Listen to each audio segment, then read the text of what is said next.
नमस्कार दोस्तों, स्वागत है आपका SSC learning point by Singh sir. आज हम करेंगे 8 जुलाई की शिफ्ट 4 का पेपर। ये हमारा 24 नंबर का सेट है। चलो फिर स्टार्ट करते हैं बिना देरी किए हुए।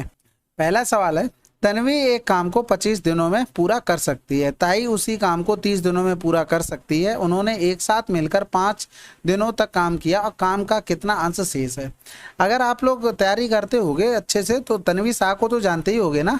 सिंपल सी बात है, आपको क्या करना है, सिंपल सा देखो कि टोटल काम हमारे पास हो गया 25 गुणे में 30 और इन दोनों को जोड़ देंगे तो 55, 55 गुणे में 5, यानी कि यहाँ पर किया तो ये 25 हो गया, ये किया 11, यानी कि टोटल काम 30 था, 30 से 11 काम हो चुका है, तो बचा कितना, 19 काम।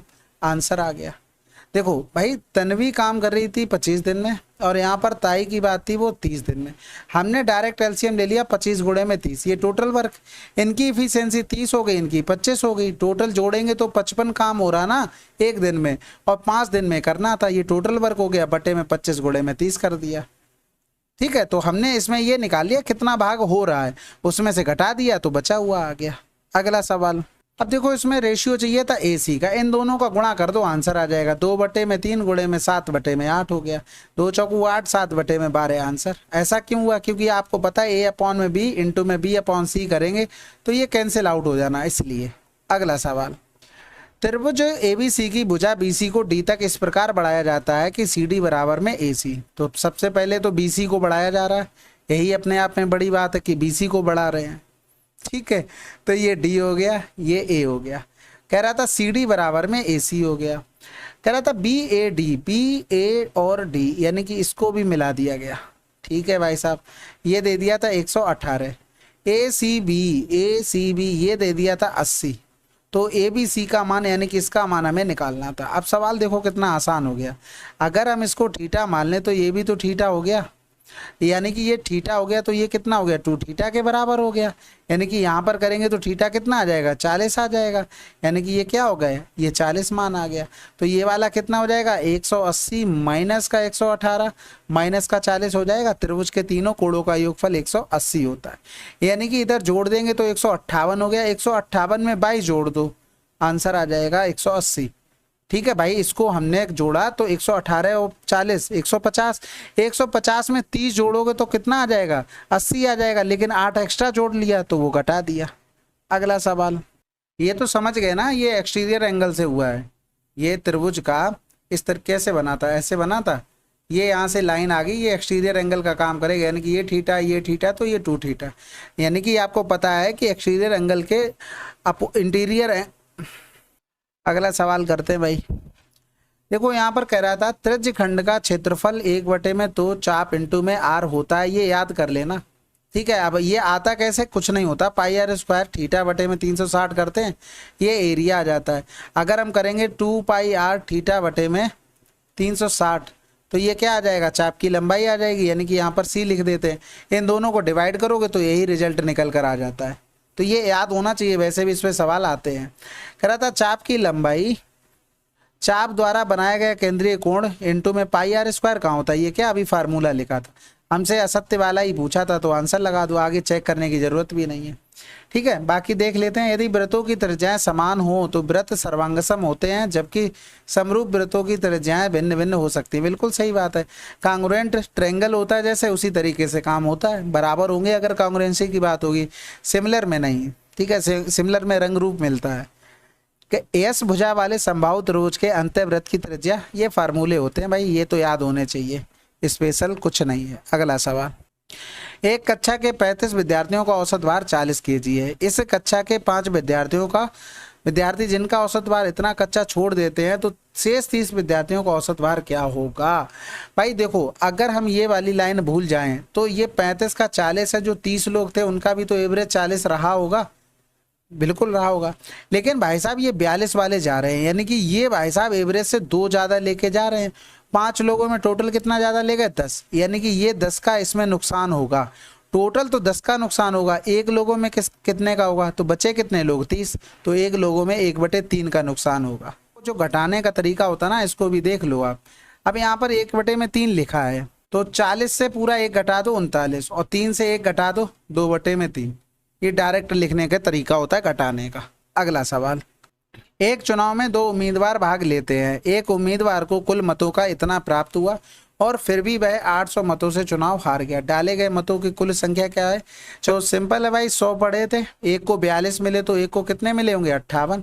हमारे हिसाब से अंतर कितना आया? 16 का। 16 बराबर में 800 दिया था तो 100 बराबर निकालना था। 16 पंजे 80, 50 गुना, इसका भी 50 गुना कर दो।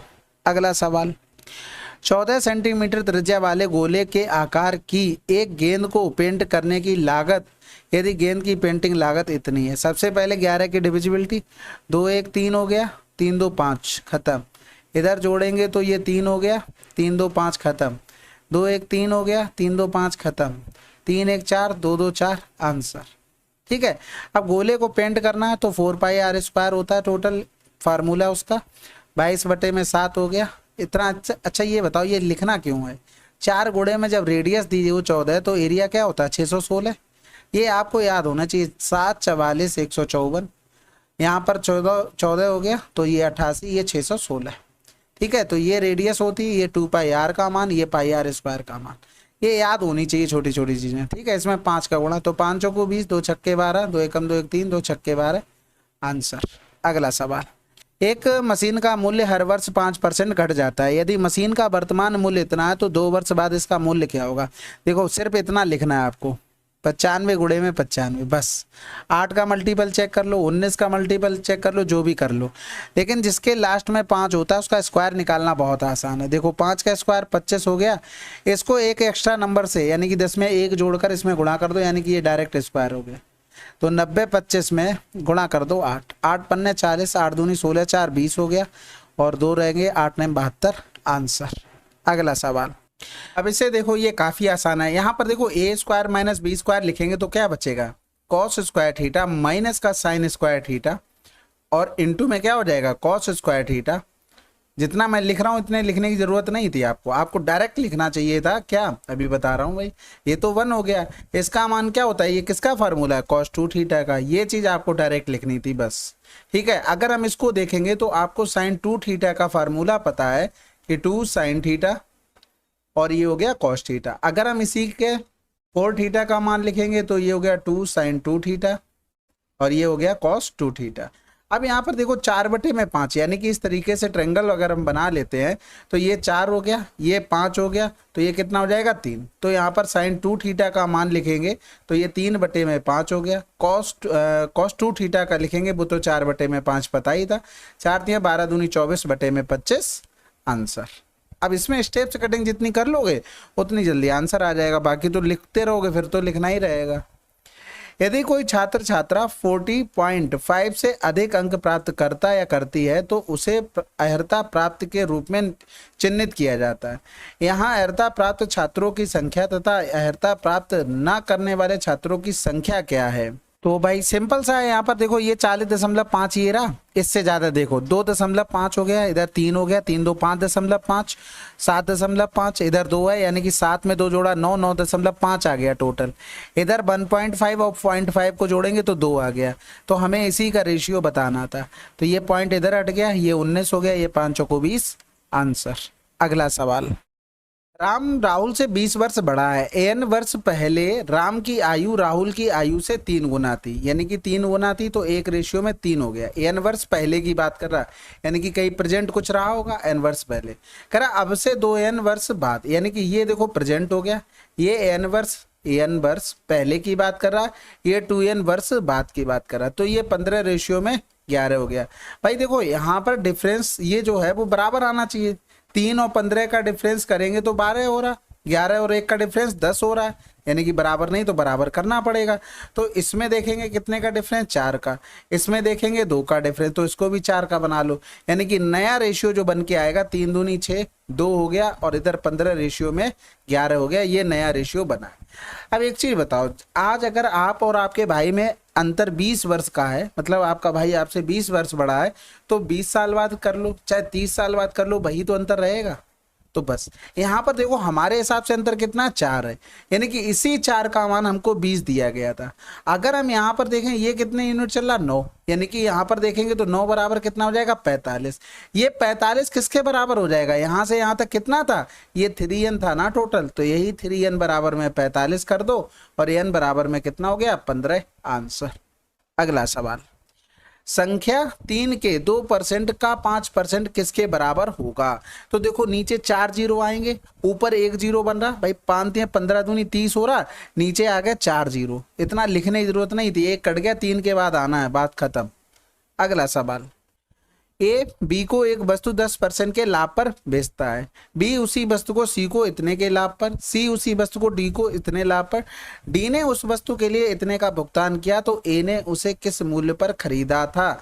भाई देखो अगर हम ऐसे लिख लें ए अपॉन में बी अपॉन में सी और ये हो गया सी अपॉन में डी, तो ये तो सब कैंसिल आउट हो जाएंगे, बचेगा किसका, केवल ए अपॉन डी का रेशियो, तो वही लिख लेंगे। ए ने बी को 10% के लाभ पर बेचा, तो ए ऊपर लिखा था पहली कंडीशन में, तो लाभ पर हो गया।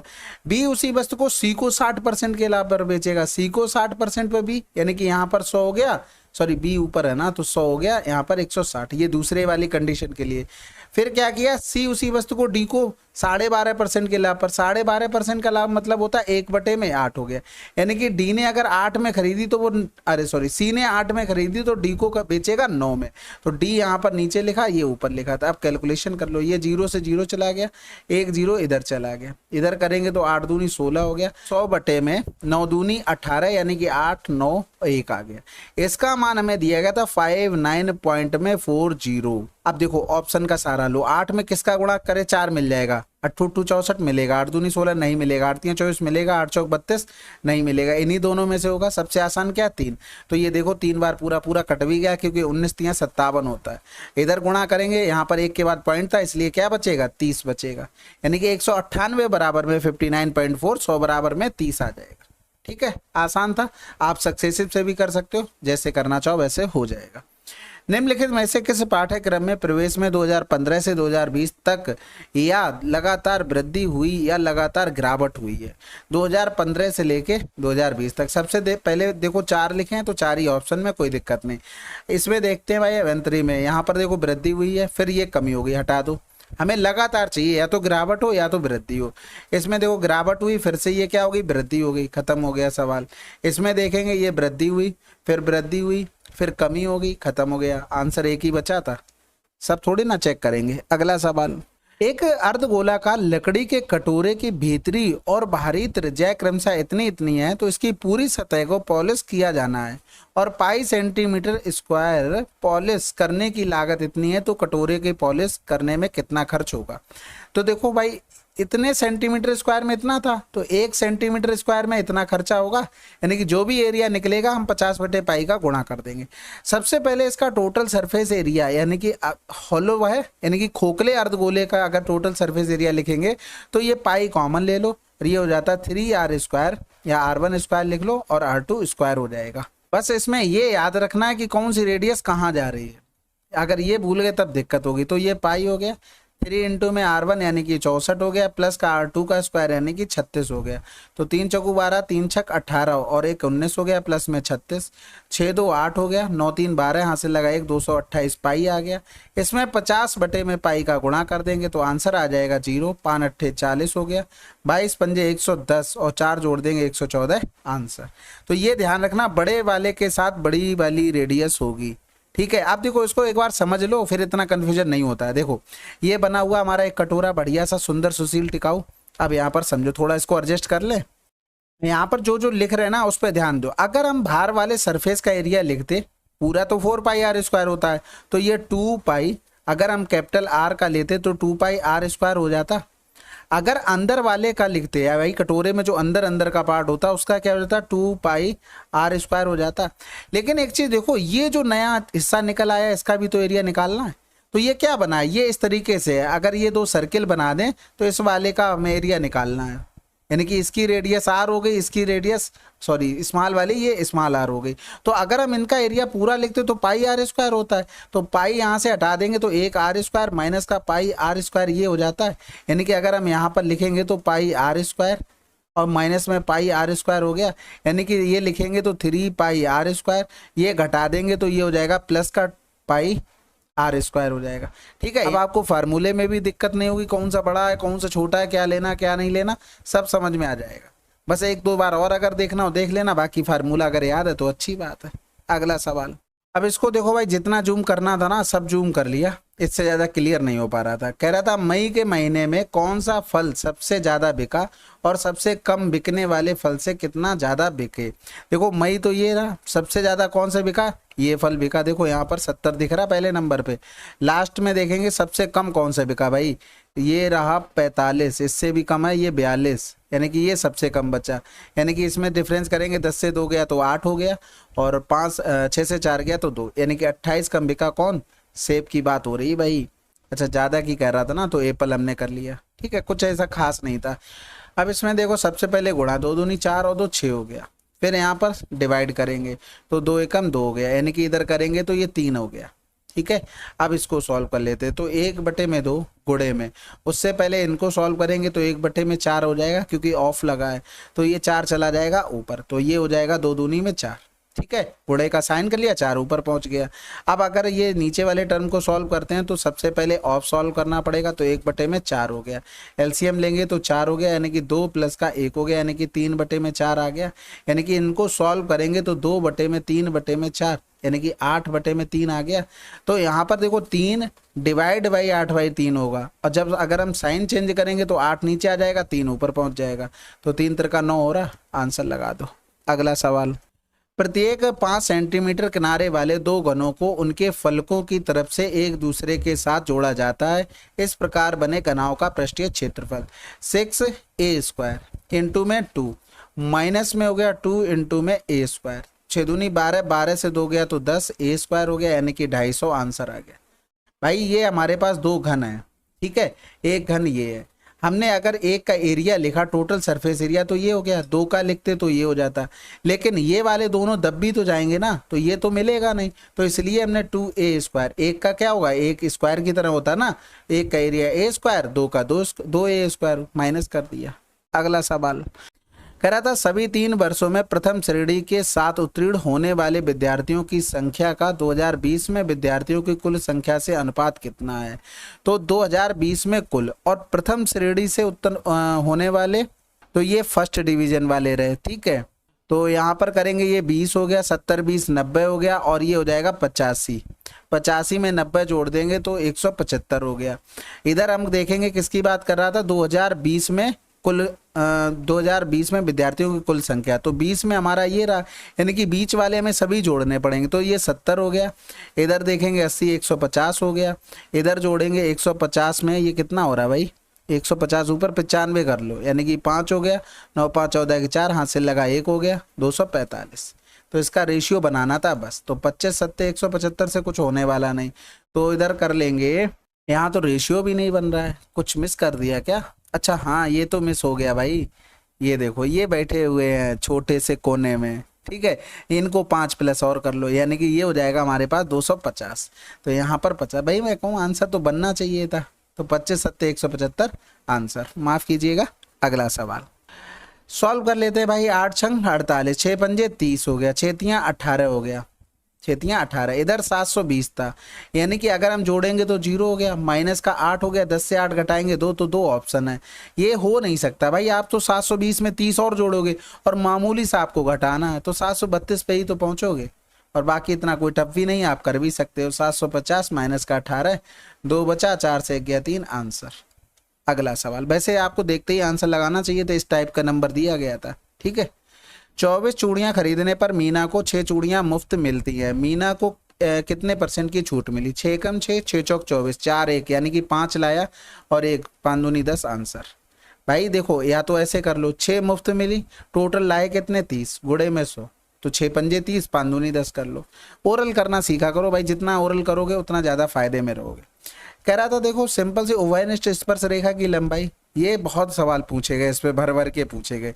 तो भाई केंद्रों के बीच की दूरी 81, और यहाँ पर उभयनिष्ठ स्पर्श रेखा है, तो उभयनिष्ठ स्पर्श रेखा कैसे बनती है, ऐसे, ये काय का साइन है, माइनस का, यानी कि रेडियस में क्या हो जाएगा माइनस का, डायरेक्ट ही लिख लेना। 51 का 51 माइनस हो जाएगा 51 माइनस का 42 का होल स्क्वायर और अंडर रूट में हो जाएगा।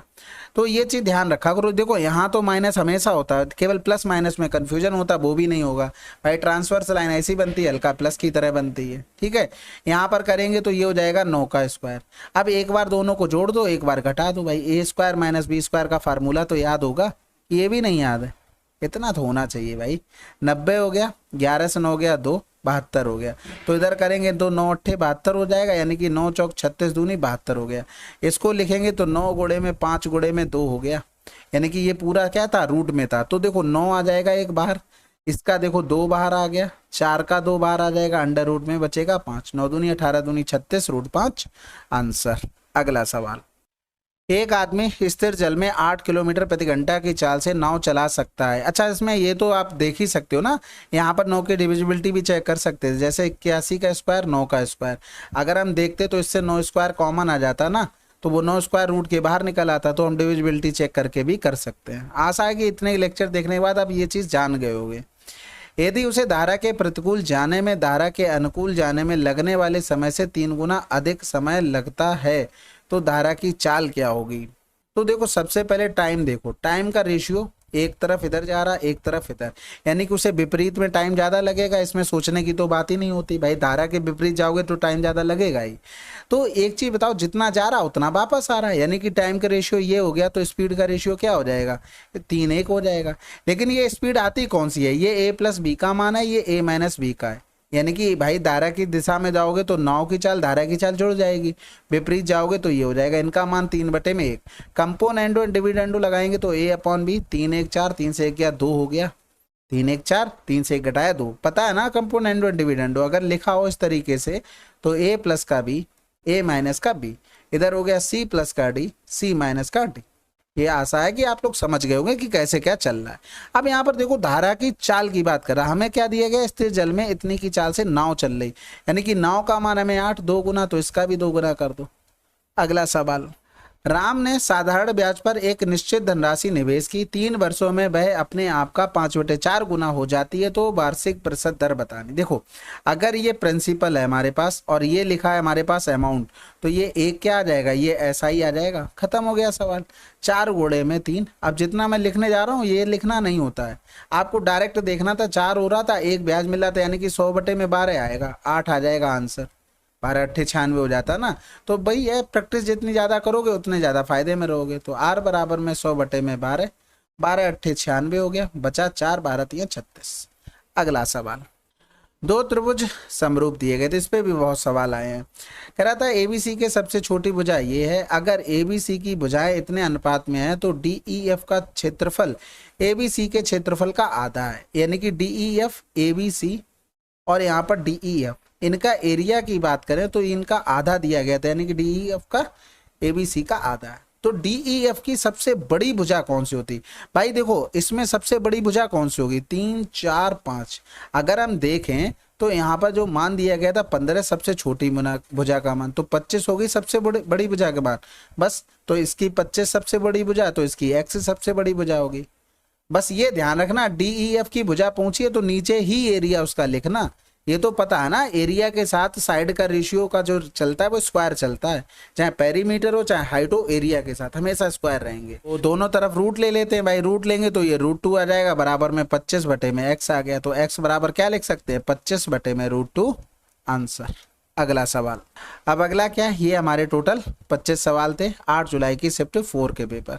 अब हम लोग बहुत तेजी से आगे बढ़ रहे हैं, ठीक है, ज़्यादा कुछ बचा नहीं, 9 10 11 यानी कि 12 शिफ्ट बची हैं, तो लगभग 12 बची, जो 6 दिन का आ रहा। कोशिश करेंगे तो 4-5 दिन में करने की, और क्या है, इससे ज़्यादा स्पीड से क्या ही करवाएंगे। डेली 50 क्वेश्चन आप खुद से भी करते होगे, आपको पता होगा कितना टाइम लगता है, लेकिन हाँ मुझे थोड़ा कम लगता है, लेकिन टाइम तो मेरे अकॉर्डिंग तो ज़्यादा है ना। ठीक है, चलो कोई बात नहीं, आप बताइएगा सोल्यूशन कैसा लग रहा है। बाकी मिलते हैं अगले वीडियो में, तब तक के लिए जय हिंद जय भारत।